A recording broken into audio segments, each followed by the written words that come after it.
आज सुबह सुबह मेरे वर्कशॉप में काम की शुरुआत काफी अच्छे से हुई, क्योंकि पिछले एक हफ्ते से जो इन ट्रक्स पे वर्क चल रहा था वो अब जाके सक्सेसफुली कंप्लीट हो गया था और अभी इंस्पेक्शन शुरू हो गया था। अरे मूसा भाई, अब ट्रक में से कड़कड़ की आवाज नहीं आ रही है। अब ये ट्रक मक्खन के सामान चल रहे हैं। वो सब तो ठीक है भाई, लेकिन इस बार इलेक्ट्रिक वायरिंग में गड़बड़ तो नहीं की? कहीं पिछली बार जैसी आग न लग जाए। नहीं मूसा भाई, शाहरुख ने पूरा ठीक कर दिया है वायरिंग का भी। इस बार शाहरुख ने टॉप लेवल का काम किया है और इनका पेंट भी एकदम फैक्ट्री जैसा किया है हमने। अब ये सब देख के मैं बोलने लगता हूँ कि ठीक है, गाड़ियों को डिलीवरी के लिए रेडी करो, लेकिन इतने में पीछे से एक आवाज आती है। कैसा है रे मूसा मेरी जान? अब ये आवाज मुझे जाने पहचाने लगी और जैसे मैं पीछे मुड़ के देखता हूँ तो मुझे दिखाई देता है कोई और नहीं बल्कि बेनी। मेरी वर्कशॉप में आज ये मुझसे मिलने के लिए आया था। अरे मूसा, तू तो अपने जिगरी को भूल ही गया। अरे भाई ऐसी कोई बात नहीं है, बस आजकल मेरे शहर में कम आना जाना होता है ना, तो थोड़ा बिजी रहने की वजह से मैं तुझसे मिल नहीं पाया। अरे मूसा, तू कितने बहाने मारेगा रे झूठे। जाने दे, छोड़, मैं तेरी शिकायत करने के लिए नहीं आया हूँ। वो असल में क्या है ना लाला, अपने को तेरे से एक काम है। हाँ हाँ बता भाई, किस टाइप का काम है? हो सकता है मैं तेरे काम आ जाऊँ। कुछ नहीं रे भाई, एक गाड़ी है बहुत पुरानी है, उसको रिस्टोर करने का है। तू कर पाएगा? वैसे तो गाड़ियां मैं ही रिस्टोर कर लेता था, पर कैसा वो गाड़ी कुछ ज्यादा ही पुरानी है तो मेरे को जंग खाई हुई गाड़ी को हाथ लगाने में मजा नहीं आती, तो मैंने सोचा तेरे पास आ जाऊँ। तू भी आजकल रिस्टोर वाला धंधा खोल के बैठा है ना, पुराने को नया, नए को पुराना। भाई मैं पुराने गाड़ियों को नया करता हूँ, नई गाड़ियों को पुराना नहीं करता। हाँ वो जो भी हो, क्या तू ये कर पाएगा? 2001 मॉडल गाड़ी है भाई, इतनी पुरानी गाड़ी, इसके पार्ट्स वगैरह मिलने में मुश्किल हो सकती है, और फिर ऐसे गाड़ियाँ अच्छा खासा खर्चा भी लेके आते हैं। अरे मूसा, तू खर्चे का टेंशन मत ले, एक बार गाड़ी तो देख ले। तेरे से हो सकता होगा तो बोल, वरना मैं दूसरा देख लेता। और तू ना मुझे वो पिछली बार के ₹1,00,000 दे देना। अरे क्या बनी भाई, हर बार पैसे की बात करते रहते हैं। तुम फिक्र क्या करते, मैं तुम्हारी गाड़ी को एक बार अच्छे से देख लेता, और अगर वो भंगार भी रहे ना तो मैं इसको रिस्टोर करके दे दूंगा, टेंशन मत लो। अरे ये हुई ना बात लाला, चल अपन लोग गाड़ी देख के आते। अब इतनी बातचीत के बाद मैं और बेनी उसके ट्रक में बैठ के निकल पड़ते हैं उसकी गाड़ी को देखने के लिए। रास्ते भर मैं उससे पूछता रहा कि कौन सी गाड़ी है भाई, वो तो बता दे, लेकिन उसने अपना मुंह नहीं खोला। और ऐसा करते करते मुझे वो पुराने रेलवे स्टेशन की तरफ लेके आ गया। वहाँ पहुँचने के बाद सबसे पहले तो वो रेलवे स्टेशन के पीछे अपनी गाड़ी को पार्क कर देता है और फिर मुझे बोलने लगता है, ये देख मूसा, ये है वो गाड़ी, जरा बाहर निकल के अच्छे से देख ले। अरे बाप रे, ये वाली गाड़ी? ये तो बिल्कुल भी एक्सपेक्टेड नहीं थी। अब बेनी की ट्रक से उतर के फाइनली मैं गाड़ी को चेकआउट करना शुरू कर देता हूँ, और भाई साहब ये गाड़ी तो लिटरली एक नंबर की खटारा थी। क्या बोलता है रे मूसा? क्या तेरे को लगता है गाड़ी रिस्टोर हो पाएंगी? ये गाड़ी रिस्टोर हो पाएंगी या फिर नहीं, इसका अंदाजा तो मुझे भी नहीं था, क्योंकि ये थी एक पुरानी टाटा की सोमो जिसका बहुत ही भयानक एक्सीडेंट हो चुका था और गाड़ी पूरी की पूरी स्क्रैप कंडीशन में थी। न जाने कितने सालों से ये यहाँ पे खड़ी हुई थी और इसके आसपास काफी ज्यादा जंग और कीड़े लगे हुए थे। इसके पहले भी मैंने एक्सीडेंटल गाड़ियों को देखा है, लेकिन ये तो कुछ ज्यादा ही भंगार थी। गाड़ी के मेजर पार्ट्स पूरी तरीके से गायब थे, जैसे कि ग्रिल, लाइट, विंडशील्ड, हर चीज में मिसिंग थी। बाहर से तो ये पूरी तरीके से डैमेज थी ही, लेकिन जब मैंने इसके अंदर देखा तो मालूम पड़ा चूहों ने तो गाड़ी की लिटरली बैंड बजा दी है। सीटें बची नहीं थी, डैशबोर्ड गायब हो चुका था और रिस्टोरेशन करना तो काफी मुश्किल लग रहा था। टोटल भंगार था 10,000 रुपए का, लेकिन फिर भी मैं बेनी के पास जाके उसे बोलने लगता हूँ, भाई मुश्किल तो है लेकिन गाड़ी रिस्टोर हो सकती है। लाला तू सही तो बोल रहा है ना, तू सच में कर तो पाएगा ना? भाई ऐसे चैलेंजेस लेना मुझे हमेशा पसंद है, बस तू खर्चा देने के लिए तैयार रहना। अरे मेरी जान, तू खर्चे का टेंशन मत ले, वो सब मैं संभाल लूंगा। अब मेरे अप्रूवल के बाद बेनी अपना टो ट्रक लेके आता है और गाड़ी को बड़े ध्यान से टो करना शुरू कर देता है, क्योंकि इस गाड़ी को तो वर्कशॉप ले जाने के लिए टो करना ही पड़ेगा। गाड़ी पे हुक अच्छे से अटैच हो गया था, तो इसे अब टो इन करने की बारी आ गई थी और गाड़ी को हमने सक्सेसफुली लिफ्ट भी कर लिया। बहुत अच्छे भाई, बहुत अच्छे, एकदम परफेक्टली हो गया। रुक, मैं भी आ रहा हूँ। अब इसके बाद मैं भी बेनी के ट्रक के अंदर बैठ जाता हूँ और हम दोनों इस सोमो को टो करके सीधा निकल पड़ते हैं अपनी वर्कशॉप की तरफ। अब इस गाड़ी को टो करने में हमें थोड़ी दिक्कत जरूर आई, क्योंकि ये गाड़ी इतना टाइम से खड़ी थी तो इसके सारे व्हील्स लॉक हो चुके थे। किसी तरह लिटरली हमारे ट्रक की पावर की वजह से हम इसे घसीटते हुए लेके जा रहे थे। लाला, ये गाड़ी की तो पूरे चक्की जाम निकले। भाई थोड़ा ध्यान से चलाना, मालूम पड़ा रिस्टोर करने के चक्कर में अपने साथ ही कुछ हो गया। अरे नहीं भाई, तू टेंशन मत ले, अब तो मैं और तेजी से भगाऊंगा। ए भाई तू पागल है क्या? मैंने तेरे को स्लो चलाने को बोला ना यार। अरे लाला चुप बैठ, तेरे चक्कर में एक्सीडेंट हो जाएगा। अबे एड़े, इतने स्पीड में नहीं भगाते।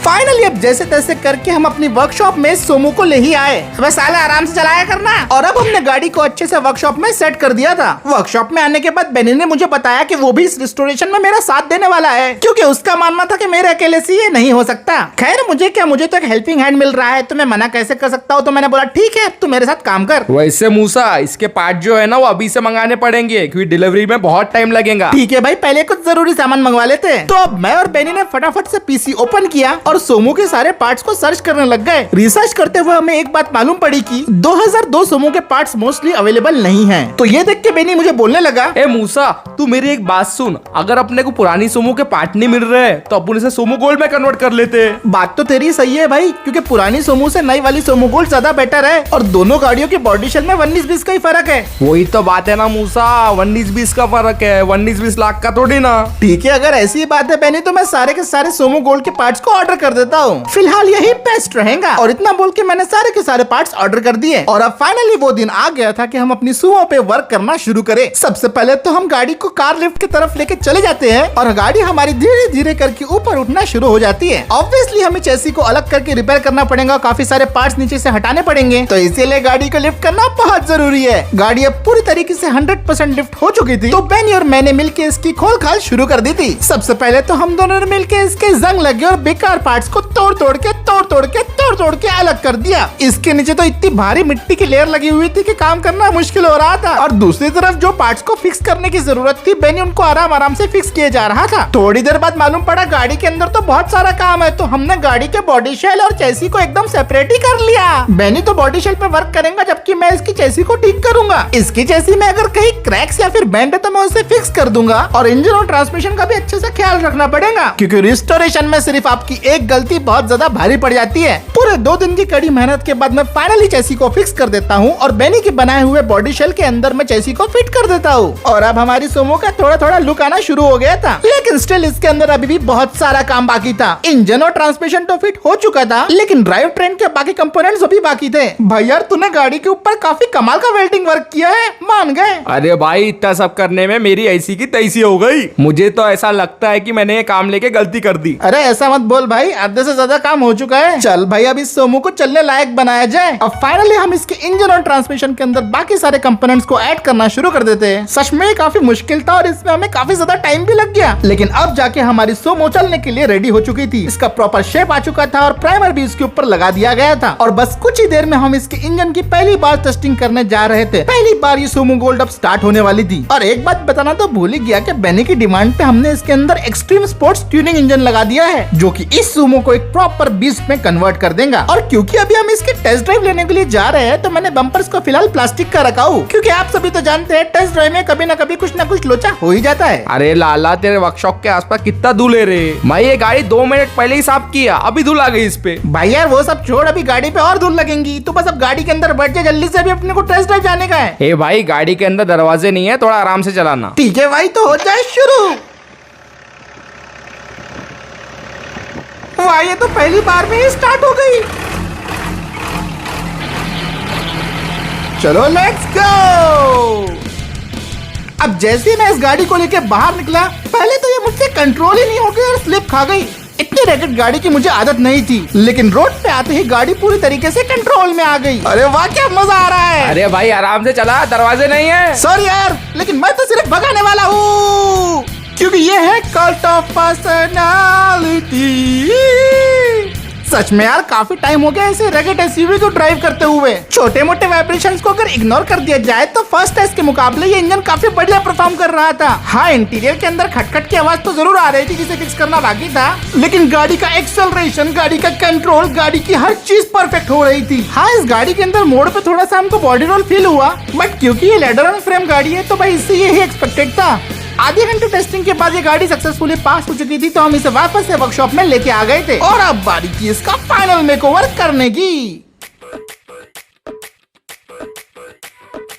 तो फाइनली अब हमारी सोमो रेडी है 10 दिन की पूरी मेहनत के बाद। तो देखते हैं इसका फाइनल लुक। तो लीजिए पेश है 2018 Tata Sumo gold GX version. सबसे पहले तो इसका फ्रंट हो या बैक, हमने इस गाड़ी को पूरी तरीके से रीडिजाइन कर दिया गया है। गाड़ी का पूरा बॉडी शेल सोमो गोल्ड के ऊपर बनाया गया है, जिसमें व्हाइट कलर के साथ साथ गोल्ड के डिटेल्स भी मिल जाते हैं। गाड़ी को और अच्छा लुक देने के लिए इसके अंदर 16 इंच के टॉप मॉडल अलॉय व्हील्स लगा दिए गए हैं। बात की जाए रियर व्यू की, वो तो और भी ज्यादा बढ़िया हो गया है। Tailgate, badging, tail lights, सब कुछ न्यूली इंस्टॉल किए गए हैं। ब्रांड न्यू इंटीरियर के साथ सोनी का म्यूजिक सिस्टम भी ऐड कर दिया गया है। साथ ही हमने इसमें पीपीएफ कोटिंग भी कर दी है, जिससे इसमें गाड़ी में 4 चांद लग चुके हैं। पूरे 3 हफ्ते की मेहनत, लेकिन अब जाके हमें इसका फल नजर आया। The Tata Sumo is looking super amazing. आपको ये गाड़ी कैसी लगी कमेंट करके जरूर बताना, और अगली गाड़ी कौन सी चाहिए वो भी बता देना। अरे बाप रे भाई, ये तो बहुत जबरदस्त दिख रही है भाई, मुझसे कंट्रोल नहीं हो रहा है। चल इसकी टेस्ट ड्राइव लेके आते हैं। अब हम दोनों गाड़ी के अंदर बैठ गए थे। ओ बेनी, गाड़ी के अंदर अब दरवाजे है, मैं और अंदर मुतूंगा। देख मूसा, गाड़ी को कुछ भी हुआ तो पैसे तुझे देने पड़ेंगे। अरे यार, तू बात बात पे भड़क क्यों जाता है? चल ठीक है, मैं थोड़ी सी चंगार मुतूंगा, लेकिन अब चले, लेट्स गो।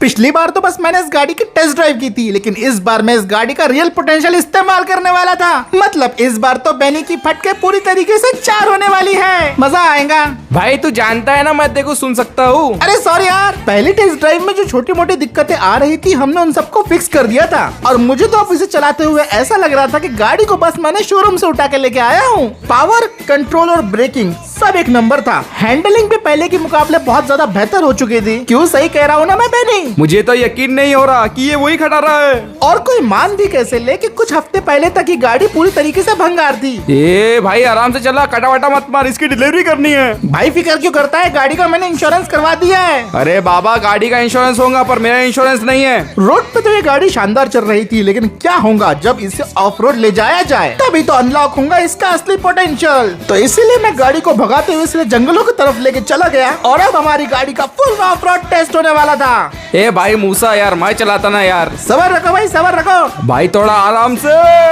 अब बेनी को मैं कैसे समझाऊं कि इस टाइप के रोड्स तो इस गाड़ी के लिए बच्चों का खेल है। 4x4 होने की वजह से इस गाड़ी के अंदर से जो पावर मुझे मिल रहा था, वो आजकल की एसयूवीज में मिलता ही कहाँ है। अरे भाई सामने लंबा टर्न है, ब्रेक मार, brake brake brake brake brake. शांत हो जा बेनी, मैंने डेथ रेस खेल चुका हूँ। अबे तू डेथ रेस खेल के आया फिर भी जिंदा बच गया कैसे, बता मुझे। बाद में भाई, अभी टर्न आ गया। मानना पड़ेगा मुझे, सुमो ने किसी भी जगह पे डिसअपॉइंट नहीं किया। सारे टेस्ट तो हो चुके हैं, लेकिन एक टेस्ट अभी बाकी है, और वो है इसकी रफ्तार का जुनून चेक करने का। यानी कि अब हम जा रहे हैं इसकी टॉप स्पीड चेक करने के लिए। इसके लिए मैं और बेनी शहर के खाली वाले एयरपोर्ट पे पहुंच गए थे। अब ये भी जान लेते हैं कि ये गाड़ी रेस में कैसे परफॉर्म करेंगी। और फाइनली सुमो अपनी स्टार्टिंग लाइन पे अब पहुंच गई थी। देखते हैं ये 0 to 100 में कैसे परफॉर्म करती है। अरे मूसा, मैंने इसको रेस करने के लिए रिस्टोर नहीं कराया है रे। रुक जा रे मेरे बाप रे। डरने की जरूरत नहीं है भाई, हम लोग सिर्फ टेस्टिंग कर रहे हैं। ज्यादा से ज्यादा क्या होगा, इसका टायर फट जाएंगे। तो अब ब्रेक लगा के मैं गाड़ी को फुल्ली रेस देना शुरू कर देता हूँ। और अब बारी आ गई थी फास्ट एंड द फ्यूरियस बनने की। साले पागल, गाड़ी रोक। ये हुई ना बात, सुबह पूरी तरीके से हवा को चीरते हुए आगे बढ़ते जा रही थी। मूसा, गाड़ी रोक, गाड़ी रोक। इसका डिजाइन बॉक्सी जरूर है, लेकिन हमारी ट्यूनिंग की वजह से इसने सिर्फ 7 सेकंड के अंदर 0 to 100 स्पीड पकड़ ली। लाला मार, गाड़ी रोक। चुबे तो रोमांटिक नहीं है। देखते ही देखते मेरी गाड़ी ने 120 माइल्स पर आवर की स्पीड क्रॉस कर ली थी, और अब तो ये ऐसी बन गई थी कि इससे आगे 10 साल वाली गाड़ियों से भी ये टक्कर ले सकती थी। Literally the Sumo rocket. और अब होंगे इसके ब्रेक टेस्ट। अबे brake brake brake brake. Brakes तो सही टाइम पे लग गए हैं, लेकिन परफॉर्म कैसे किया ये आप लोग बताएंगे कमेंट सेक्शन में गाड़ी ने। दो भाई बहनी कैसी रही? मूसा एक बात बोलूं, तू थोड़ा सा बहन का क्या? लेकिन इतना सब कुछ होने के बावजूद भी बेनी मुझसे काफी ज्यादा खुश था। ये सब तो हमारी मस्ती थी, लेकिन जिस तरीके से हमने गाड़ी को रिस्टोर किया, उसके लिए बेनी तो मेरा फैन हो गया था। इस गाड़ी को रिस्टोर करने में अराउंड 4.5 से 5 लाख का खर्चा आया, लेकिन सारा खर्चा बेनी ने उठा लिया। प्लस उसने मुझे 50,000 रूपए एडवांस भी दे दिए। एक बात बोलूं मूसा, भले ही तू पागल है, पर तूने गाड़ी बहुत अच्छी बनाई है। मेरे पास अगली बार भी कोई प्रोजेक्ट आया तो मैं तेरे पास ही आऊंगा, लेकिन मैं कभी तेरे साथ गाड़ी में नहीं बैठूंगा। चल मूसा, अब मैं चलता हूँ। जिस कस्टमर की गाड़ी है उससे मुझे डिलीवर करना है। चल भाई, फिर मिलते हैं। और हाँ, मेरे 1 लाख रुपए लौटा देना।